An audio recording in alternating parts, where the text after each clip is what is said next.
हाँ, क्योंकि हम लोग भी अभी खाने वाले हैं। यहाँ 1 बजे। हाँ हाँ, यहाँ पे 1 बजने वाला है, हम लोग भी खाने वाले हैं। हाँ, और अभी हम लोग कौन सा मूवी शूट कर रहे हैं? लाडला 2। लाडला 2। हाँ, देखोगे इतने, आपको जानते हो कितने लोग देख रहे हैं? देख लो, देखो ना बेटा, इधर देखो 7,000 लोग देख रहे हैं आपको। देखो अभी 8,000 होने वाला, देखो 8,000 हो गया। लाडला मेरा लाडला, लल्ला लल्ला कैसे? लाडला हाँ 2 आ गए, अभी भी आ गए। कितना पेमेंट चाहिए आपको?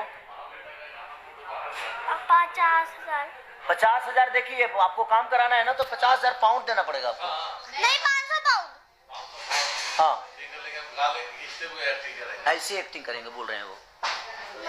हाँ, तब नहीं चाहिए। तो बस यही थी, बस कि ठीक है, डिलीट होते हैं। हमारी मेहनत को 1 मिनट में कोई डिलीट कर देता है। अच्छा कोई बात नहीं, देखते हैं कब तक हम थकते हैं, क्योंकि गाने तो हमें आता है, गा ही सकते हैं। और आप सबके प्यार के लिए करता हूँ, कुछ भी करता हूँ। अब आप सबको इंसाफ करना है कि कितना प्यार, इस दर्दिया को और प्यार दीजिए, ढेर सारा प्यार दीजिए।